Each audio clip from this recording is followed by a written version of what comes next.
আসসালামু আলাইকুম সুপ্রিয় শিক্ষার্থীরা, আমি 2026 সালে চতুর্থ শ্রেণীর প্রাথমিক গণিত বইয়ের অধ্যায় 2 পৃষ্ঠা হচ্ছে 40-এর 9, 10, 11, 12 নং অঙ্কের সমাধান করব। চলো তাহলে আমরা প্রথমে 9 নং অঙ্কের সমাধানটা করি। 9 নাম্বার অঙ্কটি হচ্ছে, তিনটি সংখ্যার যোগফল দেওয়া আছে 89,340। তাদের মধ্যে দুইটি সংখ্যা 32,074 ও 20,689 হলে তৃতীয় সংখ্যাটি কত? যেহেতু তিনটি সংখ্যার যোগফল আলাদা দেওয়া আছে এবং দুইটি সংখ্যাও পৃথকভাবে দেওয়া আছে, তাহলে আমরা কি করব, এই দুইটি সংখ্যার যোগ করে আমরা এই তিনটি সংখ্যার যোগফল থেকে দুইটি সংখ্যার যোগফল কি করব, বিয়োগ করব। বিয়োগ করলে তৃতীয় সংখ্যাটি বের হবে। চলো তাহলে আমরা 9 নং অঙ্কের সমাধান করি। আমরা এখন লিখব দুইটি সংখ্যার যোগফল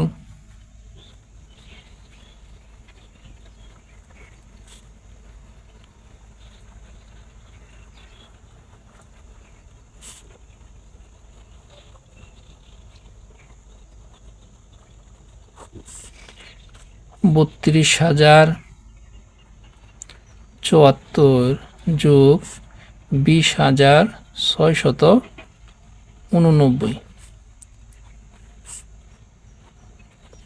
আমরা পাশাপাশি যোগ করি। 9 সাথে যদি 4 যোগ করি তাহলে হয় 13, 3 হাতের এসে 1, 8 আর 7 15, 15 আর 1 16, 6 হাতের এসে 1, 6 আর 0 যোগ করলে 6 হয়, 6 সাথে হাতের 1 যোগ করলে হয় 7, 2 সাথে 0 যোগ করলে 2 হয়, হাতের নাই সুতরাং 2 2 হবে, 3 আর 2 5।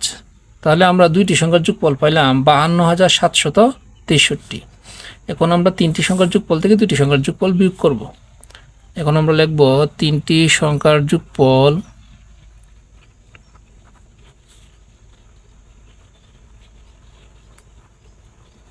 তিনটি সংখ্যার যোগফল 89,340। দুইটি সংখ্যার যোগফল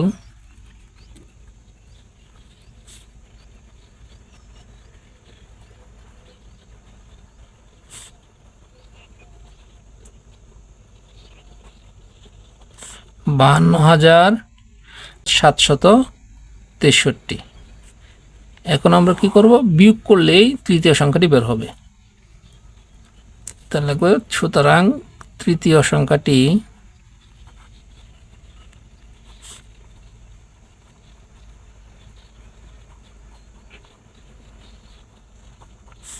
সমান 10 থেকে যদি 3 বাদ দিই তাকে 7, হাতের এক এখানে আনলাম 7, এখানে যদি মনে মনে 1 ধরি তাহলে হবে 14, 14 থেকে যদি 7 বাদ দিই তাকে 7, হাতের এক এখানে এনে যোগ করলাম হবে 8।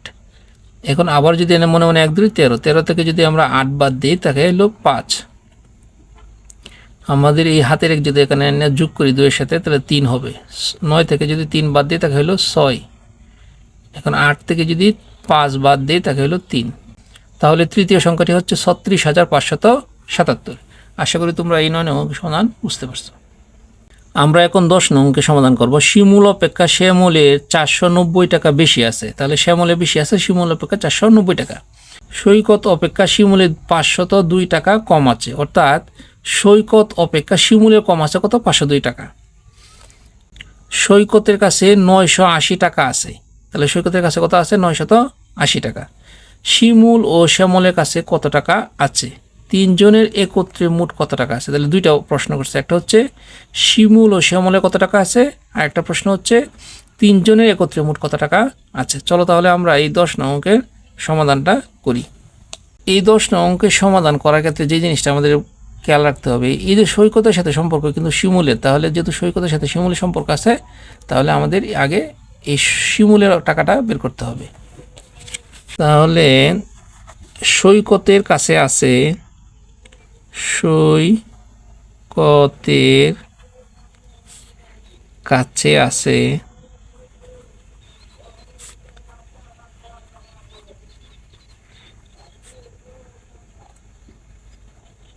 তাহলে সৈকতের কাছে আছে হইল 980 টাকা।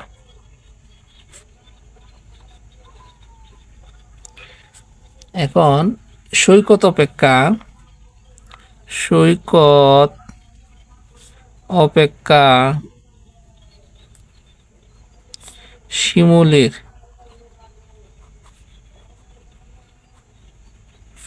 কম আছে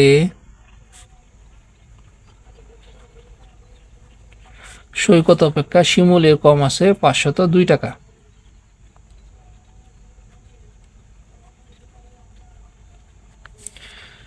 তাহলে সৈকতের কাছে আছে 980 টাকা এবং সৈকত অপেক্ষা শিমুলের কম আছে 502 টাকা। তাহলে শিমুলের কত আছে? তাহলে সুতরাং শিমুলের আছে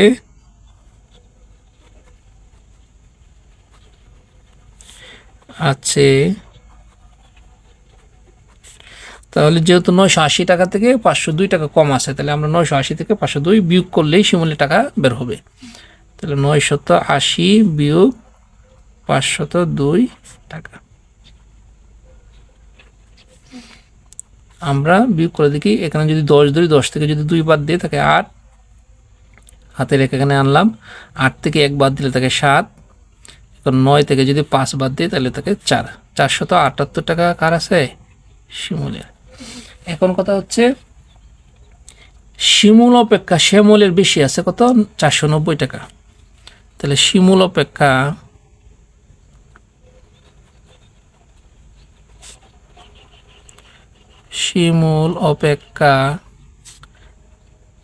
শ্যামলের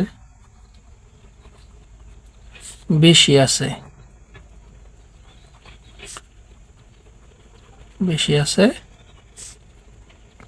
490 টাকা।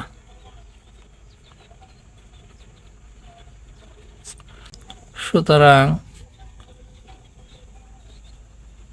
শ্যামলের আছে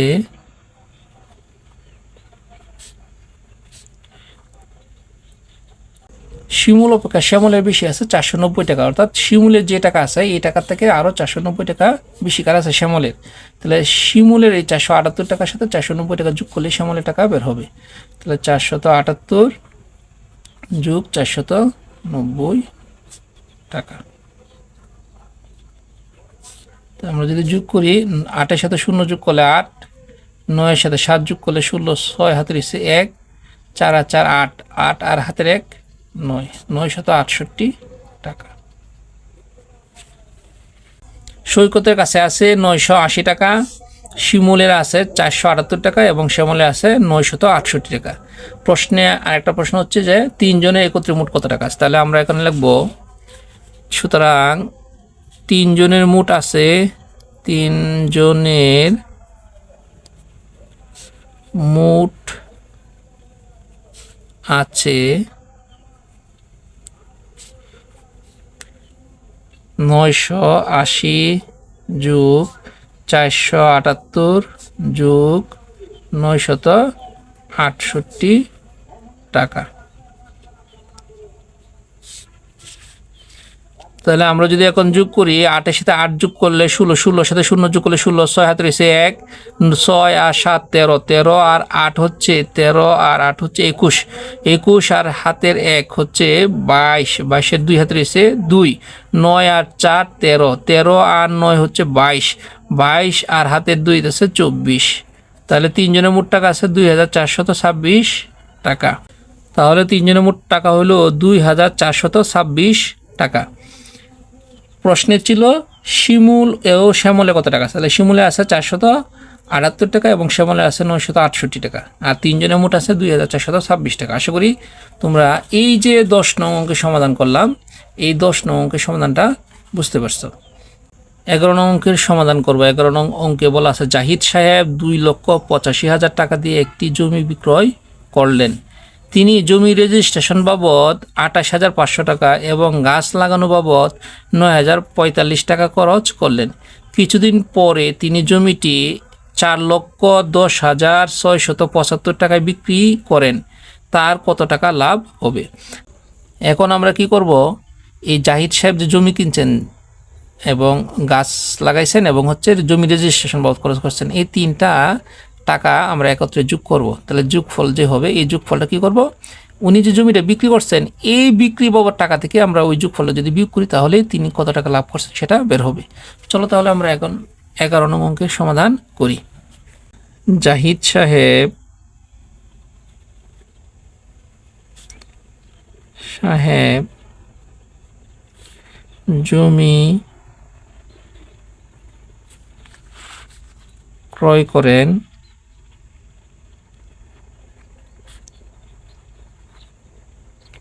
জাহিদ সাহেব জমি ক্রয় করেন 2,85,000 টাকা।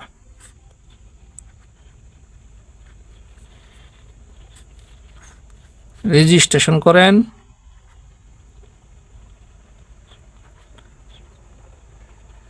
রেজিস্ট্রেশন করেন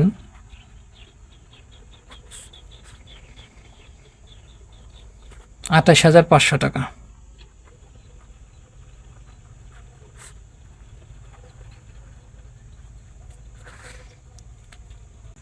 গাছ লাগানো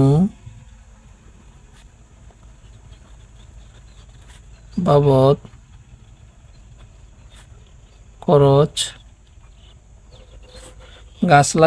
খরচ হচ্ছে 9,045 টাকা। 9,045 টাকা। এখন মোট খরচ করেন, তাহলে আমরা কি করব, যোগ করব। তাহলে মোট খরচ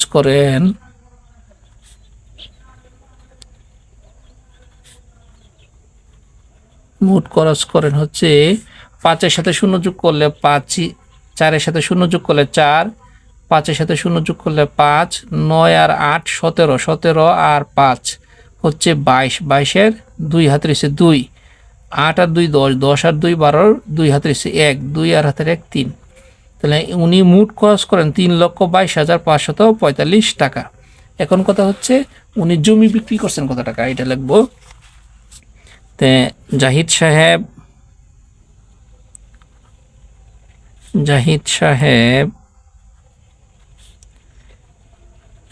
জমি বিক্রি বাবদ আয়। জাহিদ সাহেব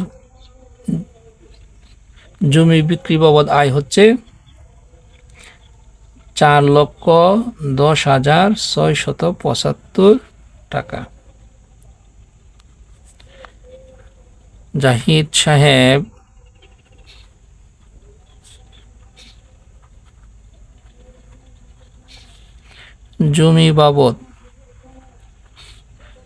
জমি ক্রয় বাবদ মোট খরচ, জমি ক্রয় বাবদ মোট খরচ আর ব্যয় একই কথা। মোট ব্যয় 3,22,545 টাকা। এখন আমরা কি করব, এই যে তিনি জমি বিক্রি বাবদ যে টাকাটা আয় করছেন, এন থেকে উনি জমি ক্রয় বাবদ মোট যে ব্যয়টা সেটা বিয়োগ করব। বিয়োগ করলেই উনি কত টাকা লাভ করছেন সেটা বের হবে। তাহলে আমরা লিখব, সুতরাং মোট লাভ হলো। এখন 5 থেকে 5 বাদ দিলে থাকে 0, 7 থেকে 4 বাদ দিলে থাকে 3, 6 থেকে 5 বাদ দিলে থাকে 1, এখানে দেখো 0 নিচে আছে 2, তাহলে 10 ধরতে হবে। 10 থেকে যদি 2 বাদ দিই তাহলে 8, হাতের 1 এখানে এসে পড়ছে 3 হয়ে গেছে। এনে আবার মনে 1 ধরতে হবে, তাহলে 11 থেকে যদি 3 বাদ দিই, 11 থেকে যদি 3 বাদ দিই তাহলে হলো 8, এখানে 1 এসে পড়ছে 4 থেকে 4 গেলে 0, আমরা জানি বাবা শূন্যের দাম নাই। তাহলে তিনি লাভ করেন হলো 88,130 টাকা। প্রশ্নে ছিল তিনি জমি বাবদ কত টাকা লাভ করেন, সুতরাং লাভ করেন কত, 88,130 টাকা। আশা করি তোমরা এই যে 11 নং অঙ্কের সমাধান করলাম সেটা তোমরা বুঝতে পারছো। আমরা এখন সর্বশেষ 12 নং অঙ্কের সমাধান করব। 12 নং অঙ্কে বলা আছে 10 বছর আগে বাবা ও ছেলের বয়সের যোগফল ছিল 76 বছর। বর্তমানে বাবার বয়স 66 বছর। 7 বছর পরে ছেলের বয়স কত হবে? চলো তাহলে আমরা এখন 12 নং অঙ্কের সমাধান করি। তাহলে লিখব 10 বছর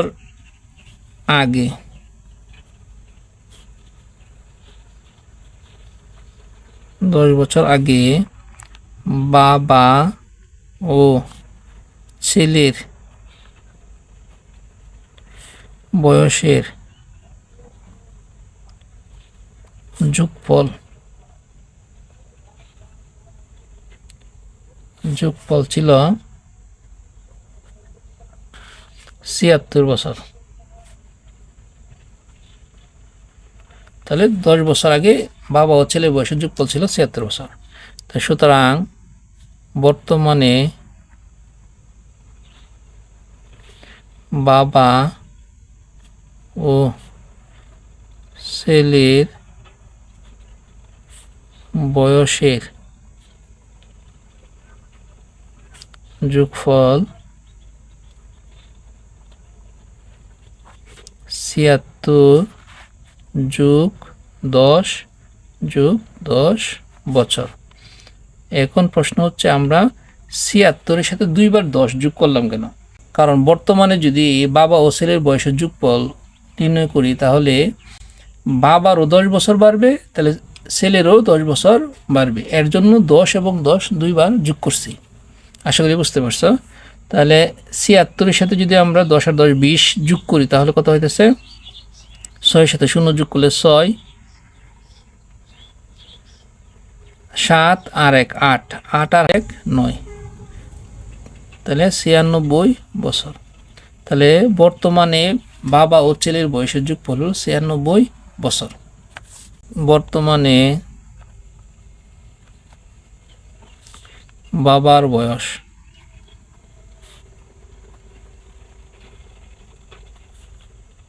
বর্তমানে বাবার বয়স 66 বছর। তাহলে আমরা এখন কি করব? এই যে বাবা ও ছেলের যে বর্তমান বয়স আছে 96 বছর, এই 96 বছর থেকে বাবার বর্তমান বয়সটা বাদ দিব। বাদ দিলেই বর্তমানে ছেলের বয়স বের হবে। তাহলে আমরা এখন লিখব, সুতরাং বর্তমানে ছেলের বয়স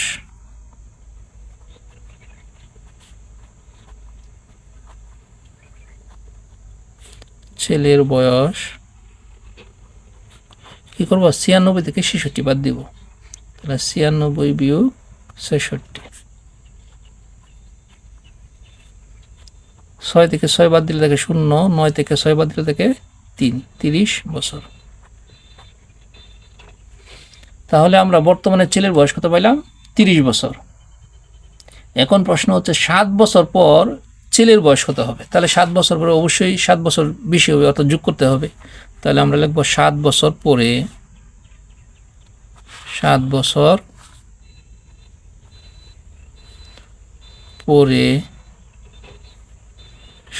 পরে ছেলের বয়স